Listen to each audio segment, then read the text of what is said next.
Good morning dear students. आज हम लोग स्टार्ट करेंगे हमारा ऑर्गेनो सल्फर कंपाउंड्स। जो सल्फर होता है वो लाई करता है हमारे थर्ड पीरियडिक टेबल में, ऑक्सीजन के जस्ट बिलो आता है। एंड जैसा कि ऑक्सीजन हमारी हाईली इलेक्ट्रोनेगेटिव एलिमेंट है, वैसे ही हमारा सल्फर भी काफ़ी इलेक्ट्रोनेगेटिव है। जब भी हमारा सल्फर अटैच होता है कार्बन के साथ, तो कार्बन पे आ जाता है हमारा डेल्टा पॉजिटिव चार्ज, क्योंकि sulphur being electronegative electron withdraw करता है सिग्मा बॉन्ड के थ्रू। तो इसमें क्या आएगा, हमारे सल्फ़र पे आ जाता है हमारा डेल्टा नेगेटिव चार्ज। तो इसमें जो हमारा सल्फ़र कंपाउंड होते हैं वो इम्पोर्टेंट होते हैं हमारे इंडस्ट्रीज़ में, फार्मास्यूटिकल सेक्टर में एंड मेटाबॉलिक प्रोसेसेस में। जैसा कि नाम से ही क्लियर है, ऑर्गेनो सल्फ़र कंपाउंड्स, यानी कि इसमें हमारा ऑर्गेनिक पार्ट रहेगा। वो ऑर्गेनिक पार्ट हमारा आर ग्रुप हो सकता है, ए आर ग्रुप हो सकता है, यानी कि हमारा एलिफेटिक पार्ट भी हो सकता है, एरोमेटिक पार्ट भी हो सकता है, और उसमें हमारा कंपलसरी क्या रहेगा, सल्फ़र भी रहेगा। और उनके कंपाउंड्स की स्टडी को हम करेंगे ठीक है। तो पहले हम देख लेते हैं स्ट्रक्चरल फीचर्स में क्या क्या डिफरेंस आएगा जब हम ऑक्सीजन की जगह पे सल्फ़र ले आएंगे या फिर कार्बन की जगह पे सल्फ़र आएगा। तो उस टाइम में किस टाइप के हमारे कंपाउंड्स के स्ट्रक्चर बनेंगे, ठीक है। जो सल्फ़र कंपाउंड होते हैं वो हमारा nucleophilic reaction, electrophilic reaction, even free radical reaction भी हो जाती है हमारे सल्फ़र एटम पे। तो इसमें ये थोड़ा सा डिफरेंस है हमारा ऑक्सीजन कंपाउंड में और सल्फ़र कंपाउंड्स में। तो जो ऑक्सीजन है उसका बीइंग स्मॉल, वो इजीली फॉर्म कर लेती है हमारी डबल बॉन्ड, क्योंकि ऑक्सीजन प्रेफर करती है डबल बॉन्ड फॉर्म करना। लेकिन जो सल्फ़र होता है वो डबल बॉन्ड फॉर्म करना नहीं चाहता because of its large size. जैसा कि हमारा सिंगल बॉन्ड तो हमारी सिग्मा सिग्मा ओवरलैपिंग से बन जाती हैं, लेकिन जो हमारी डबल बॉन्ड बनती है वो बनती है हमारी जो पाई बॉन्ड होती है, वो बनती है हमारी साइड वेज ओवरलैपिंग से। तो उसमें आपके एटम का साइज़ जितना छोटा होगा उतनी आपकी अच्छी पाई बॉन्ड बनेगी। आपका साइज़ जैसे जैसे बड़ा होता चला जाएगा तो उसमें जो ओवरलैपिंग होती है, साइड वाइज ओवरलैपिंग, वो इतनी अफेक्टिव नहीं होती, जिसकी वजह से जो हमारी पाई बॉन्ड होती है वो डाउन द ग्रुप वीक होती चली जाती है, ठीक है। तो इसमें एक एक्सेप्शन है कार्बन डाइसल्फाइड, जिसमें कार्बन के साथ सल्फ़र की डबल बॉन्ड होती हैं, तो उसमें कार्बन sp हाइब्रिड होता है, ठीक है। और ये एक लीनियर कंपाउंड होता है हमारा CS2। तो जो थायोकार्बोनिल्स होते हैं, थायोकार्बोनिल्स बोले तो जो हमारे कार्बोनिल कंपाउंड है उसमें जब कार्बन की जगह पे हम उसको सल्फ़र से सब्स्टिट्यूट कर देंगे तो जो कंपाउंड बनेंगे उनको हम बोलेंगे थायोकार्बोनिल कंपाउंड्स। ये उसमें आपके आते हैं थायोएल्डिहाइड्स एंड आपके आते हैं थायोकीटोन्स। ये क्या होते हैं, ये अनस्टेबल होते हैं और ये रैपिडली अंडरगो करते हैं क्या, dimerisation, trimerisation and polymerisation. Depend करेगा कि आपका आर ग्रुप का साइज़ क्या है और वो किस फॉर्म में ज़्यादा स्टेबल होता है। तो ये हमारा थायोकार्बोनिल का डाइमर शो कर रखा है और हमें ट्राइमर शो कर रखा है। तो जो ये होते हैं, जैसे ही कंपाउंड होते हैं, ये डबल बॉन्ड की बजाय सिंगल बॉन्ड फॉर्म करना ज़्यादा प्रेफर करते हैं। तो इसमें जो और आपका जो डाइमर, मतलब जब डबल बॉन्ड रहेगी तो दो कंपाउंड मिलके आपका डाइमर बना लेंगे, या फिर तीन मिलके आपका ट्राइमर बना लेंगे, या फिर उससे ज़्यादा मिलके आपका पॉलीमर भी बना सकते हैं। तो इसमें क्या होता है, आपकी जो पाई बॉन्ड होती है उसको उसकी जगह ले लेती है सिग्मा बॉन्ड और आपका कंपाउंड ज़्यादा स्टेबल हो जाता है। जैसा कि हमें पता है कि हमारी सिग्मा बॉन्ड हमारी पाई बॉन्ड से ज़्यादा स्टेबल होती है। तो जो ऑक्सीजन होती है वो एग्जिस्ट करती है एज O2 मॉलिक्यूल, जिसमें क्या होता है कि ऑक्सीजन ऑक्सीजन के बीच में एक सिग्मा बॉन्ड होती है और एक पाई बॉन्ड होती है। लेकिन जो सल्फ़र होता है, एलिमेंटल सल्फ़र, वो एग्जिस्ट करता है S8 मॉलिक्यूल में, ठीक है।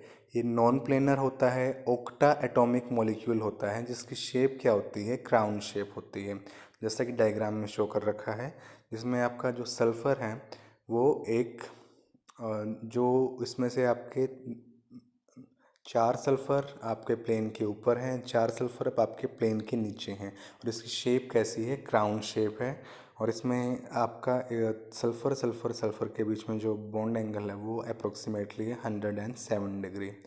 सल्फ़र का लार्ज साइज़ होता है, तो इसकी वजह से वो क्या होता है, जो हमारी SS बॉन्ड होती हैं वो काफ़ी लंबी होती हैं, जिसकी वजह से क्या होता है कि जो दो 3p ऑर्बिटल हैं, वो जो सल्फ़र में हमारा कौन सा ऑर्बिटल होगा, 3p ऑर्बिटल होगा, वो इतने पास नहीं आ पाते कि एक सिग्निफिकेंट अमाउंट में साइड वाइज ओवरलैपिंग हो सके, जिसकी वजह से क्या होता है कि ये आपका डबल बॉन्ड फॉर्म नहीं करता। और कार्बन के साथ क्या होता है, जब कार्बन और सल्फ़र की बॉन्ड बनती हैं तो उसमें जो कार्बन के पास होता है 2p ऑर्बिटल, सल्फ़र के पास होता है हमारा 3p ऑर्बिटल। जो इनमें ओवरलैपिंग होती है 2p एंड 3p में, वो इतनी अफेक्टिव नहीं होती क्योंकि इनका साइज़ अलग अलग होता है। ठीक है, तो मैक्सिमम ओवरलैपिंग अगर देखनी है तो किस में मिलेगी, 2p में, उसके बाद 2p 3p में, और सबसे कम कहाँ रहेगी, 3p 3p में।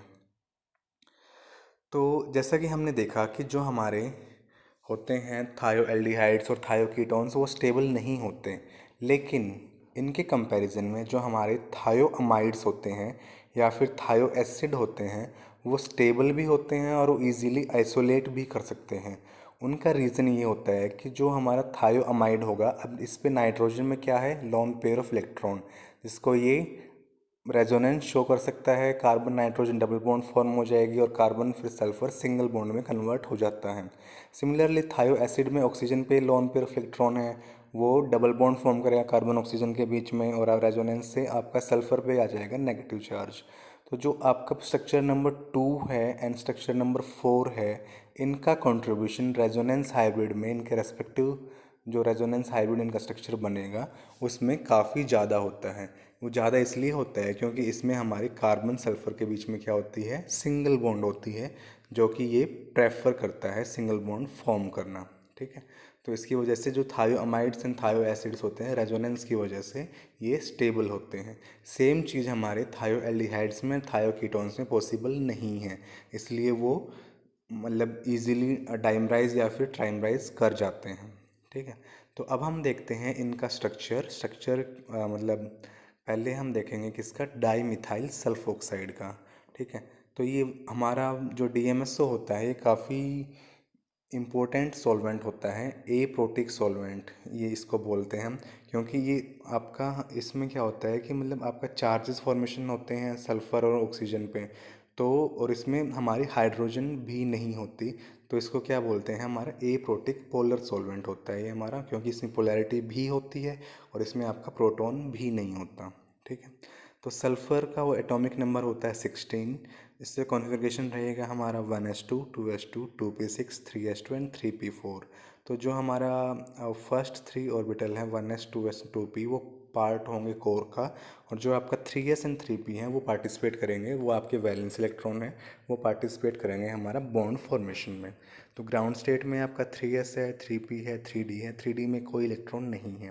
तो एक्साइटेड स्टेट में जाएंगे तो क्या हो जाएगा, जो एक इलेक्ट्रॉन आपका 3p से कहाँ चला जाएगा, 3d में।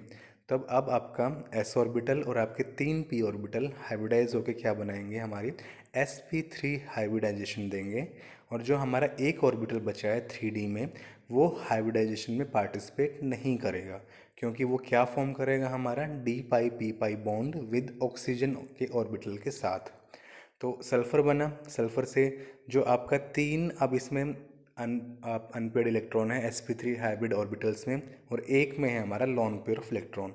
तो एक तो as it is lone pair of electron आ गया, उसके बाद जो 3 हैं उनमें से एक कार्बन के साथ CH3 का जो कार्बन है उसके साथ बनाएगा हमारा सिग्मा बॉन्ड, दूसरे वाला दूसरे CH3 के साथ बनाएगा सिग्मा बॉन्ड, और तीसरा बनाएगा आपका ऑक्सीजन के साथ सिग्मा बॉन्ड। अब जो बच गया जिस ऑर्बिटल 3D वाला, जिसने पार्टिसिपेट नहीं करा किसमें, हमारी हाइब्रिडाइजेशन में, वो फॉर्म करेगा हमारे ऑक्सीजन के साथ डी पाई पी पाई पाई बॉन्ड।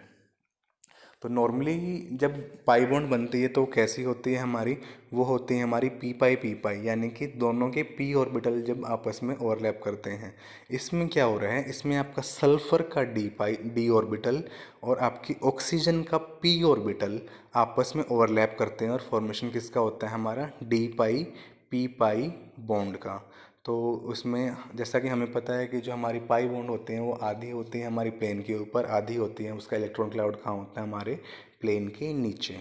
तो यही हमारा डायग्राम में शो कर रखा है कि इसमें ये डी ऑर्बिटल ऑफ सल्फ़र है, ये पी ऑर्बिटल ऑफ ऑक्सीजन है, दोनों साइड वाइज ओवरलैपिंग से क्या बना रहे हैं, हमारी डी पाई पी पाई पाई बॉन्ड।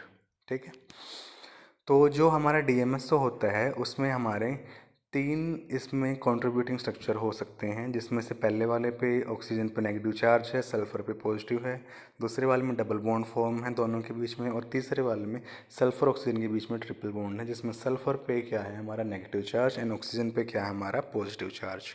तो जब हमें डायपोल मोमेंट स्टडी किया DMSO का, वो निकल के आता है हमारा 3.9 डिबाई। तो 3.9 डिवाई तभी आएगा जब हमारा स्ट्रक्चर नंबर 1 का कंट्रीब्यूशन बहुत ज़्यादा होगा किससे, हमारे स्ट्रक्चर नंबर 3 से। 3 से ज़्यादा क्यों होगा? क्योंकि अगर 3 का कंट्रीब्यूशन ज़्यादा होगा तो जो डायपोल मोमेंट को ये कैंसिल करेगा जो हमारा स्ट्रक्चर नंबर 1 से आएगा, और कैंसिल करने के बाद इसका डायपोल मोमेंट हो जाना चाहिए था कम, लेकिन ये कम नहीं है। 3.9 काफ़ी सिग्निफिकेंट नंबर है, तो इसकी वजह से हम क्या कंक्लूड कर सकते हैं कि स्ट्रक्चर नंबर 1 का कंट्रीब्यूशन रेजोनेंस हाइब्रिड में काफ़ी ज़्यादा है कंपेयर टू स्ट्रक्चर नंबर 3। अब हम चलते हैं स्ट्रक्चर ऑफ थायोल्स एंड थायो ईथर पे। थायोल्स का फॉर्मूला होता है हमारा RSH, और हमारे थायो ईथर का फॉर्मूला होता है हमारा RSR डैश, जिसमें हमारा R और R डैश सेम भी हो सकते हैं, डिफरेंट भी हो सकते हैं, वो डिपेंड करेगा हम कौन से थायो ईथर की बात कर रहे हैं। जो थायोल्स होते हैं वो हमारे अल्कोहल का ही काउंटर पार्ट होते हैं, जिसमें ऑक्सीजन की जगह पे हमने रिप्लेस कर दिया है किसके साथ, सल्फ़र के साथ।